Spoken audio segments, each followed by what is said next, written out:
Alright, here we go with match 3. I apologize, the second match, actually my hard drive filled up yet again because I'm kind of new to doing these videos, so I'm figuring out the limit on my space. I tried to increase the frames per second to make the film a little bit better, and it ended up taking up way more room than I expected. The good news is that match 2 is really not exciting. Our opponent was main decking a ton of melt terrains, and we just aggroed him out with cards like Glinthawk Idol. Both the Auriok Sunchaser and the Auriok Edgerite were great in that game, and I don't even think we got past 4 or 5 mana. Some part of it to do with the melt terrains, but all he was playing was land destruction. We ended up beating him down with 1, 2, and 3 drops. So this hand's definitely keepable, and no, we would not like to mull, and let's get this going.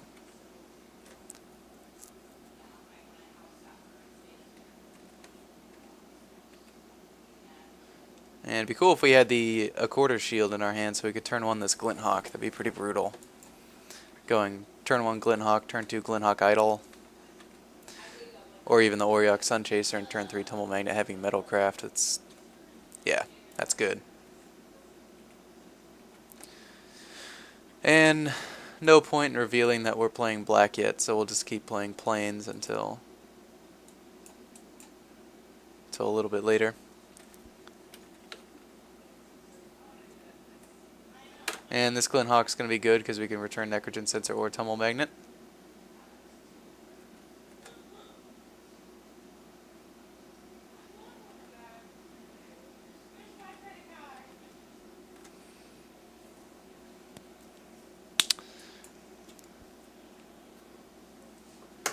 And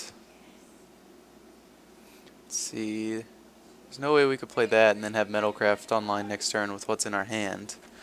So we may as well play. I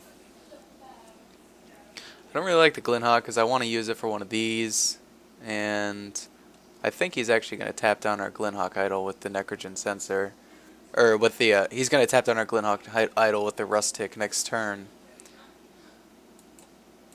So I'm going to go ahead and play this, get the Glinthawk online. Yes, and let's bash. And we'll go ahead and use one of these counters. Take 4. Let's see what he's got. He's at a 2-drop, a 3-drop. Let's see if he has a 4-drop. Well, technically a 5-drop. Yeah, looks like he does. Clone Shell. So he's not going to be tapping down Glinthawk Idol next turn, which means that we get to get in there for another 2. And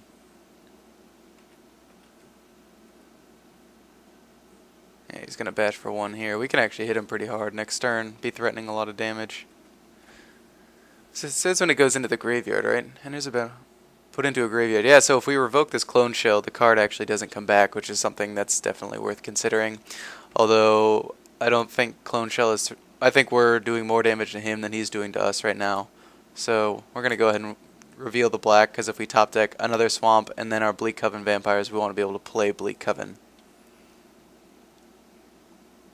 And we're going to go ahead and cast Tumble Magnet to, because I think he's going to try to Rustic it and I want it online. The other option would be to drop, actually Auriok Sunchaser is not a bad idea, because we could drop Auriok Sunchaser and then pay the 1 for the Glinthawk Idol to turn online.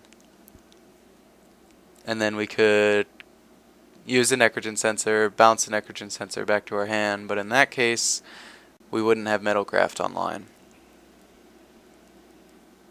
Decisions. I think I'd rather have this Tumble Magnet out there.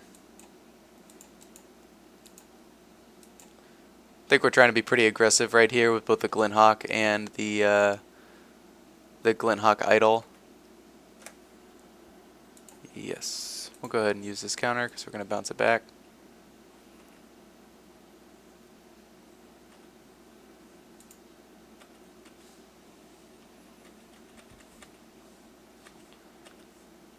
Go ahead and Glinthawk that Necrogen Sensor back to our hand.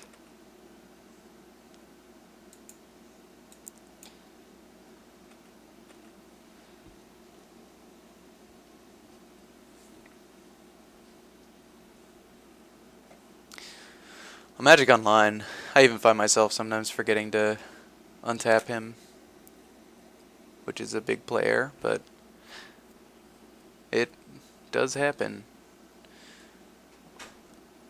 Even the pros, down to the noobs, everyone makes play errors. So yeah, I mean that's a much better target for Revoke. And he'll probably bash a Clone Shell here, which you're fine with.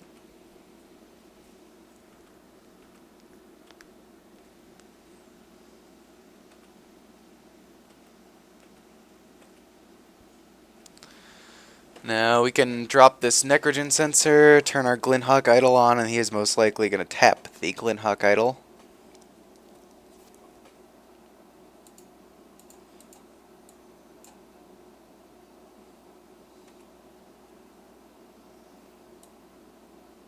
Yes, we would like to use the ability.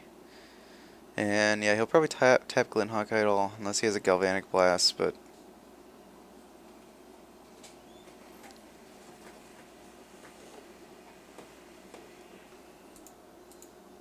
So he didn't tap it.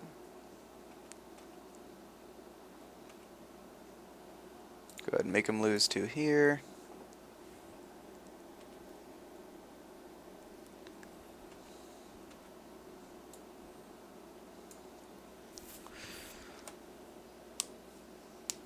So we could just revoke his Golem now, because if he wants to sink a bunch of mana into his Golem, and if we get this Sun Chaser online, then he's going to have a lot of threats to deal with next turn. And if he tries to tap this... Yeah, I'm going to play the Sun Chaser, because I'm going to use the Revoke as kind of a surprise thing. Obviously, he can turn the Metalcraft off of that pretty easily, but the chances of us drawing an artifact next turn is pretty high.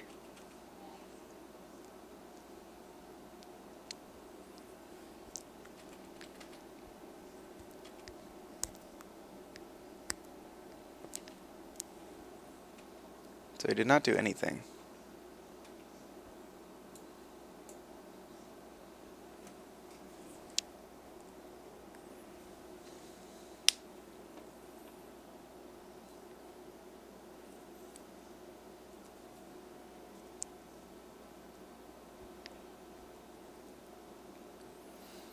So we could revoke Golem, and then he's obviously gonna pump some dudes.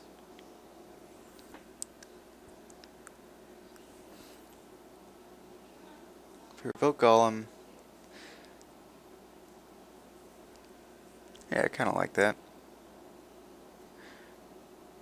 I mean, he's technically at 4 life because of the Necrogen sensor.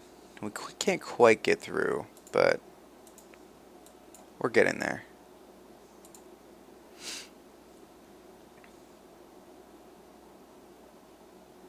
He's probably going to sink all of his mana into pumping his guys, which will allow us not to attack. He'll give that flying. He'll give this flying and pump it.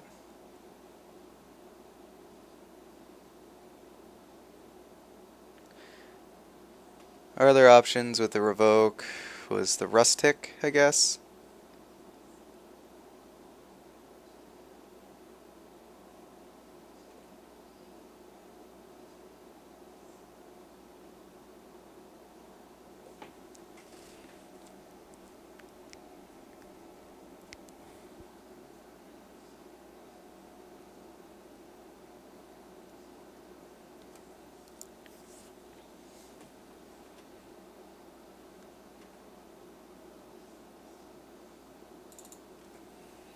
So if we bash here, he's going to double block. And we would stack it Iron Mirror. If we bash with these two, he'll block Clone Shell to one, Iron Mirror to the other. If we bash with all 3, he'll probably let 3 go and then trade with our other 2 and turn our Metalcraft off. So that is the worst decision. I think we just pass the turn and hope he doesn't have enough flyers to deal with us next turn.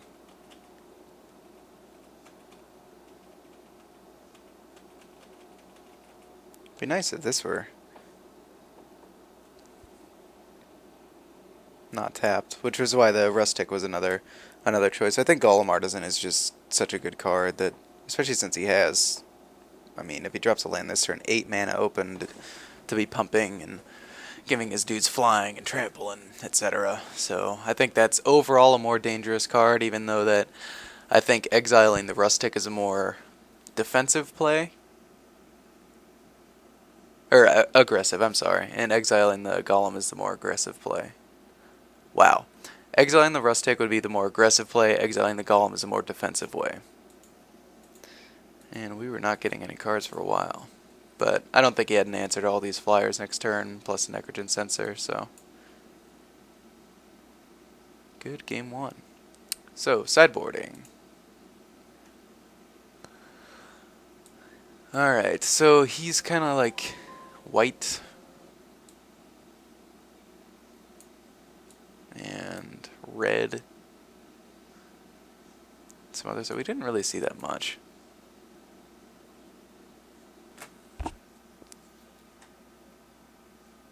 Honestly, I kind of like our deck.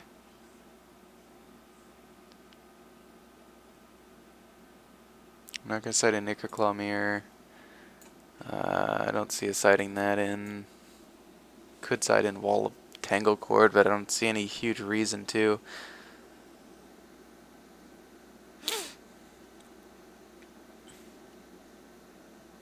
You know, it's funny, we drafted 2 bombs in this deck, and that's the Molten Tail Massacre and the Contagion Engine, and I've been seeing the Contagion Engine in most games, and I'd much rather see that in every hand than I would Molten Tail Massacre in every hand.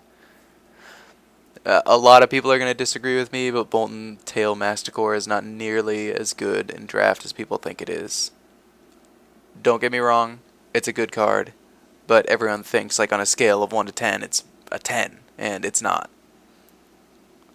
And when I was talking about earlier during the draft, like when I saw the Grasp of Darkness and the, because we opened up in I believe it was pack 2, and we saw a Grasp of Darkness and a Golem Artisan, and we took the Molten Tail Massacre, but I think that my leading motivation for that was the fact that Molten Tail Massacre is worth money. And I hate taking picks like that, but hey, it's Magic Online, and we all love money.